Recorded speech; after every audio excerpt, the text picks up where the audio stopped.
Salut à tous! Dans cette vidéo, vous allez voir une manipulation réelle avec moi. Alors, restez branchés jusqu'à la fin de la vidéo et n'oubliez pas de vous abonner à la chaîne.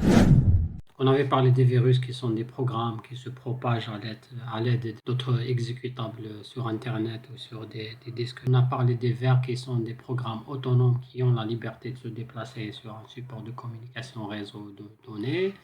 On a parlé des chevaux de Troie, donc, qui est inspiré un peu des Grecs dans une histoire d'un cheval en bois. Ce qui fait donc qu'un cheval de Troie, c'est un programme utile, un jeu par exemple, qui cache à l'intérieur un programme malveillant qui est un keylogger, screenlogger, qui permet de créer justement une porte dérobée ou un accès caché à votre ordinateur sans que l'utilisateur de la machine n'est au courant. On a parlé des rootkits qui sont des programmes qui permettent de cacher l'existence d'une intrusion ou d'une action de piratage. On a parlé des spyware ou des espions qui espionnent votre machine.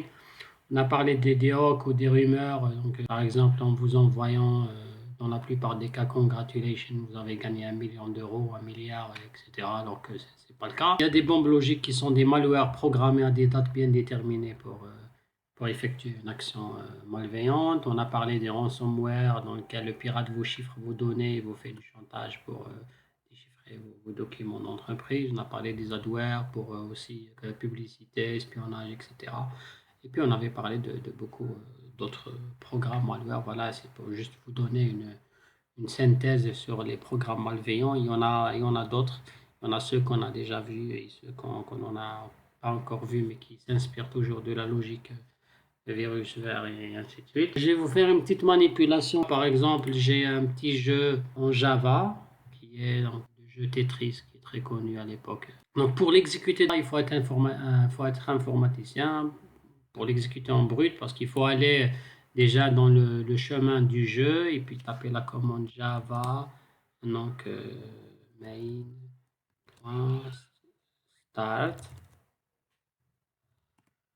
Voilà.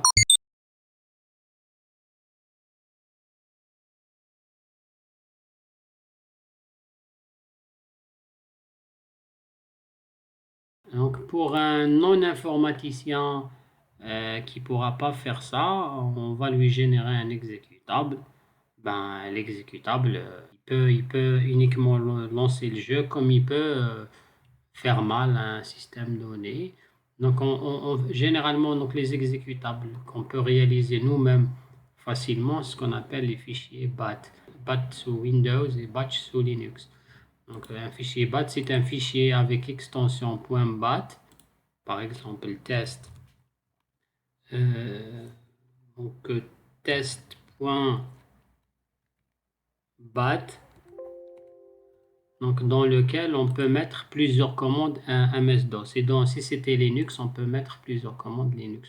On peut faire par exemple le dir pour afficher les dossiers, ensuite date pour voir la date, ensuite faire un tree pour lister toute l'arborescence de votre système de fichiers, faire pause pour arrêter à la fin, sauvegarder. Donc ça fait de ces fichiers des exécutables, c'est-à-dire vous double-cliquez sur test et vous avez toutes les commandes qui sont exécutées en même temps. Voilà, donc vous avez del, tree, etc. Donc ça permet de rendre un invité de commande, de le rendre sous forme textuelle. Donc on peut générer ce type de fichier pour faciliter à un utilisateur de lancer son jeu sans qu'il ait l'obligation d'aller dans le dossier et de taper une commande d'exécution du jeu. Donc on peut lui créer directement qu'on appelle donc qu'on va appeler donc jouer.bat.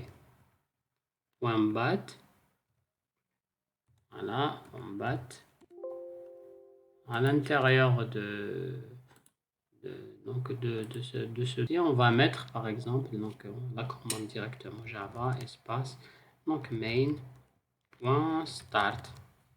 Voilà, on sauvegarde et on compresse le fichier en entier. On lui dit si tu veux jouer, tu vas trouver à l'intérieur un fichier qui s'appelle jouer. Tu double-cliques et tu commences à jouer. Donc ça, c'est le cas idéal, c'est le cas normal. Mais si on veut faire mal à sa machine, si on était malveillant, là c'est autre chose.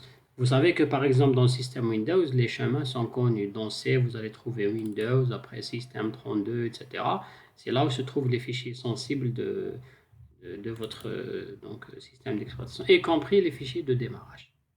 Pour ne pas faire mal à ma machine, supposons que le fichier de démarrage de ma machine il est dans des systèmes, par exemple démarrage.cfg. C'est ça le fichier de démarrage de ma machine. Supposons que c'est celui-là. C'est pas celui-là parce qu'on suppose que c'est celui-là. Parce que si je supprime vraiment mon fichier de démarrage, ma machine ne va pas redémarrer. Et je suis pas prêt à faire ça. Donc voilà, donc dans l'exécutable du jeu dans un état normal, avant de lancer l'exécutable, ben, je vais dire donc delete d2 slash donc système et puis donc démarrage.cfg. Donc avec ça, avant de lancer le jeu, pardon, je vais lui supprimer le fichier de démarrage. Donc quand j'envoie à ma victime ce jeu-là, quand il double-clique, vous allez voir que quand le jeu se lance ici, ce fichier-là sera supprimé. Regardez, double-cliquez. Voilà.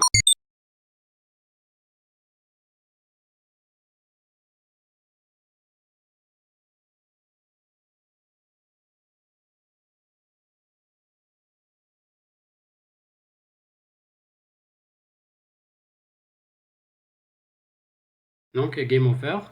Donc c'est juste, c'est une petite présentation qui vous montre qu'il est facile de se baser sur la naïveté d'utilisateur et d'effectuer des actions malveillantes avec des gestes très très très simples. Donc ne faites pas ça pour les autres. C'est juste une présentation, c'est juste une simulation qui va vous montrer que avec de très très simples outils, on peut donc faire mal à des systèmes et des ordinateurs même à distance. C'est une petite simulation sur les malwares. Bon courage.